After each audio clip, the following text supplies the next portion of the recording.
Assalamualaikum warahmatullahi wabarakatuh. Di sini saya akan menyampaikan rangkuman dari buku Black Swan pada bab 1. Alam tidak memberikan instruksi apa yang harus dilakukan selain menunjukkan apa yang tidak berhasil. Diri sendiri seringkali memberikan isyarat apa yang harus dihindari daripada apa yang harus dilakukan. Menghapus hal-hal yang membuat kita rapuh seperti kebiasaan buruk, berlebihan, atau ketergantungan pada satu sumber. Jauh lebih efektif daripada mencoba meramal masa depan. Dalam manajemen modern, efisiensi berarti membuang sisa. Namun, bagi alam, keberlebihan adalah kunci bertahan hidup. Contohnya, kita memiliki lahan yang ditanami banyak pohon, padahal secara teknis bisa hidup dengan satu pohon saja. Ini bukan pemborosan, tapi asuransi alami. Salah satu contoh untuk diri kita sendiri tentang ekonomi efisiensi yaitu jangan hidup terlalu efisien tanpa sisa, maka milikilah cadangan. Contohnya seperti uang, waktu, dan energi.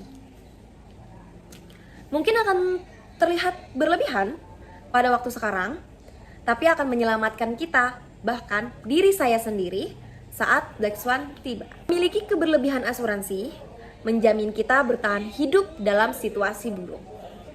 Pemerintah di zaman sekarang adalah mereka yang cenderung mendukung makhluk hidup rapuh karena mereka menyediakan lahan kerja yang besar dan mereka bekerja sama dengan para perusahaan-perusahaan yang ada sekarang ini. Sedangkan perusahaan besar mendapatkan dukungan besar dari pemerintah yang mendapatkan lahan yang mereka inginkan.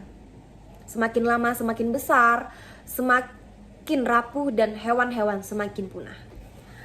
Dan berikut rangkuman pada bab 2 ini membahas tentang dunia modern memaksa kita menjadi sangat efisien, tetapi efisiensi berlebih membuat sistem menjadi tidak baik. Salah satu contoh dalam hidup, jika saya punya uang yang pas-pasan hanya untuk makan hari ini saja, maka tiba-tiba terjadinya lah saya sakit. Hidup saya langsung kacau. Itu namanya rapuh. Bagaimana agar kita tidak rapuh dalam menghadapi situasi tersebut? Yaitu dengan cara miliki cadangan uang agar saat ada masalah mendadak, kita tidak terlalu panik untuk mencari pinjaman. Karena di zaman sekarang susah untuk kita mencari pinjaman. Dan jangan menaruh semua uang dalam satu bank atau barang. Bisa juga kita menyimpan uang dengan cara 90% kita amankan uang kita.